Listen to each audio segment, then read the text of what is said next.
اب دیکھیں اللہ کے نبی صلی اللہ علیہ وسلم کو جہاد کا حکم ملا ہے، تو آپ صلی اللہ علیہ وسلم نے جہاد کا حکم ملنے کے بعد آپ علیہ السلام نے تدابیر کیا اختیار کی ہیں؟ مدینہ طیبہ تھا، اس کے بارے میں ہم پڑھ چکے ہیں کہ مسلمانوں کی تعداد بھی تھی، ایک طرف یہود بھی تھے، ایک طرف منافق بھی تھے اور مشرکین بھی تھے۔ ان میں اللہ کے نبی صلی اللہ علیہ وسلم نے مدینہ کی ریاست کا قیام فرمایا۔ تو اب اللہ کے نبی صلی اللہ علیہ وسلم نے جہاد کا ایک حکم ملنے سے آگے کے اقدام کیے، اس میں یہ تھا کہ مشرکین جو مسلمانوں کے ازلی دشمن تھے، جو ان کو مکہ مکرمہ میں بھی ان کو رہنا گوارا نہیں کر سکتے تھے۔ ایک تو مشرکین نے جب دیکھا کہ مسلمان ہجرت کر کے مدینہ طیبہ تشریف لے گئے اور وہاں چین اور سکون کی زندگی گزار رہے ہیں، انہوں نے سوچا کہ ان مسلمانوں کو ان کے خلاف ان کو کیسے ان کو تکلیف پہنچائی ہے۔ انہوں نے خط لکھنا شروع کیا۔ مکہ کے مشرکین نے ایک خط اس وقت جو رقص المنافقین یعنی منافقین کا سرغنہ تھا عبداللہ بن ابی، اس کے نام لکھا۔ اب یہ کون شخص تھا؟ اب دیکھیں اوس اور خزرج کی آپس میں لڑائی چل رہی ہے، 100 سال سے زائد آپس میں یہ لڑتے رہے۔ پھر ایک دن بیٹھ کے انہوں نے کہا کہ اتنا عرصہ صدی سے زائد ہو گیا ہے کہ ہم آپس میں لڑ رہے ہیں، اگر ہم آپس میں بیٹھ کر صلح کر لیں تو آنے والی نسلیں بچ جائیں گی۔ اس پر یہ دونوں متفق ہو گئے اور اس پر اتفاق جب ہوا پھر انہوں نے کہا کہ ہم آپس میں کسی ایک بندے کو اپنا سردار چن لیتے ہیں۔ اس پر خزرج قبیلے کا یہ شخص تھا عبداللہ بن ابی، اس کو انہوں نے اپنا سردار چننے پر اتفاق کر دیا اور پھر اس کے تاج کے لیے، اس وقت کے جو بادشاہ ہوتا تھا اس کے لیے سونے کے تاج اور یہ چیزیں بنائی جو سونے کی خاص طور پر بنائی جاتی تھی، اس کے لیے تاج کے لیے انہوں نے سنیارے کو سائی بھی دے دی، اس کے لیے تاج تیار کیا جائے۔ ابھی اس کے تاج پوشی کی تیاریاں ہی جاری تھیں، جس کو سردار بنایا جائے، تاج پوشی ہو اس کی، کہ اللہ کے نبی صلی اللہ علیہ وسلم ہجرت فرما کر مدینہ طیبہ تشریف فرما۔ جب اللہ کے نبی صلی اللہ علیہ وسلم آ گئے تو صحابہ تو آپ پر جانیں فدا کرنے والے تھے، آپ کے علاوہ کسی کو سردار، کسی کو آقا اور مولا کیسے مان لیں؟ تو پھر اس کی سرداری ادھر ہی رہ گئی۔ اس لیے یہ ظاہر تو اپنے آپ کو مسلمان کرتا تھا، لیکن اندر اندر میں اس کے نفاق تھا، کفر تھا۔ اس کو ایک مشرکین نے خط لکھا اور اس کو خط دھمکی آمیز خط لکھا اور اس سے کہا کہ ہم دیکھتے ہیں کہ ہمارے یہاں کے لوگوں کو تم نے پناہ دی ہے جو یہاں سے بھاگ کر گئے اور وہاں مزے سے وہ اپنی زندگی گزار رہے ہیں۔ تم ایسا کرو کہ ان پر حملہ آور ہو جاؤ، ان سے لڑائی کرو، ان کو مدینہ سے نکالو۔ اگر ایسا نہیں کرو گے تو ہم ایک لشکر جرار لے کر تم پر حملہ کریں گے اور اس کا نتیجہ یہ ہوگا کہ تمہارے نوجوانوں کو قتل کر دیں گے، تمہاری عورتوں کو باندیاں لونڈیاں بنا لیں گے۔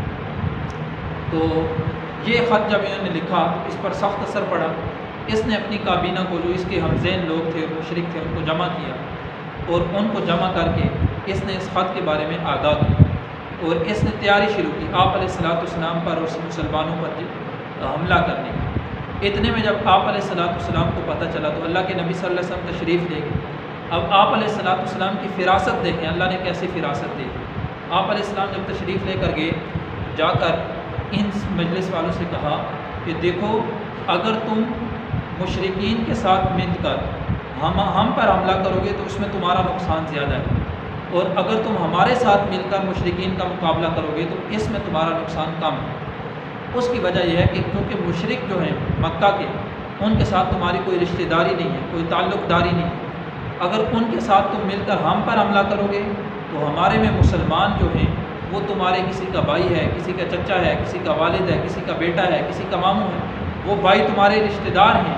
ہم مسلمان جو ہیں، اگر تم ہمیں قتل کرو گے تو تم اپنے ہی رشتہ دار کو قتل کرو گے۔ اس کے بالمقابل جو مشرکین ہیں ان میں تمہارا کوئی رشتہ ناتا کچھ نہیں ہے، لہٰذا ان کے مقابل، ان کے خلاف اگر ہمارے ساتھ دو گے تو پھر اس میں تمہارے مدینہ طیبہ کی باقی ریاست کی جو حفاظت ہے وہ تو ہوگی اور تمہیں امن و امان نصیب ہوگا۔ اس پر ان لوگوں نے اس اپنے جو ارادہ کیا تھا اس کو ترک کر دیا۔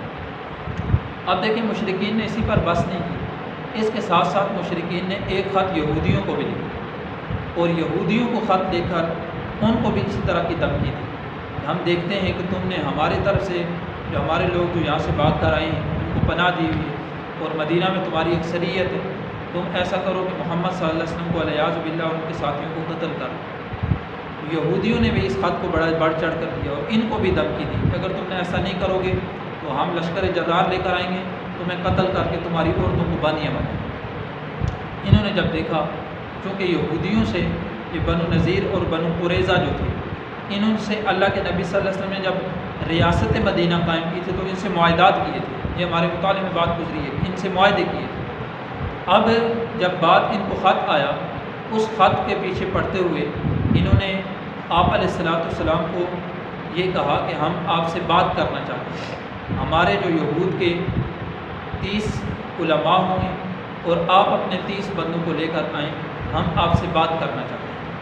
جب انہوں نے یہ بات کی تو اللہ کے نبی صلی اللہ علیہ وسلم سمجھ گئے کہ اس کے بعد اللہ کے نبی صلی اللہ علیہ وسلم لشکر لے کر آئے، تو پہلے ان سے جو بنو نذیر تھا، بنو نذیر پر اس کے قبیلے میں پہنچے، اللہ کے نبی صلی اللہ علیہ وسلم نے ان کو کہا کہ امان کا اور جو معاہدات تھے ان کو تسلیم کرنے کا ان سے امان لیا۔ انہوں نے شروع میں انکار کیا شام کے وقت، پھر اللہ کے نبی صلی اللہ علیہ وسلم جو یہود کا دوسرا قبیلہ تھا بنو قریظہ، اس کے ہاں گئے، اس کو انہوں نے امان لکھ کے اسلامی حکومت کے تحت تسلیم کر دیا، لیکن یہ بنو نذیر انہوں نے ابھی تک تسلیم نہیں کی۔ پھر اگلے دن اللہ کے نبی صلی اللہ علیہ وسلم نے ان پر چڑھائی کی اور ان کو مدینہ طیبہ سے نکالا۔ یہ اپنا سامان وغیرہ لے کر مدینہ طیبہ سے نکلے۔ اب سامان سارا اونٹوں پر لاد کر، روایات میں آتا ہے کہ اپنے گھر کے دروازے جو تھے وہ بھی اکھاڑ کر ساتھ لے۔ انہوں نے جب بدعہدی کی، عہد شکنی کی، جو آپ علیہ السلام اور اسلامی ریاست سے انہوں نے پہلے عہد کیا تھا، اس کو توڑا۔ اللہ کے نبی صلی اللہ علیہ وسلم نے اس کے مقابلے میں ان کو امان کا حکم دیا۔ جب انہوں نے نہ مانا تو پھر جلا وطن کیا۔ تیسرا خط، یہ 2 خط انہوں نے لکھے، تیسرا خط انہوں نے مسلمانوں ہی کو لکھا اور اس میں بھی اس طرح کے معاملات۔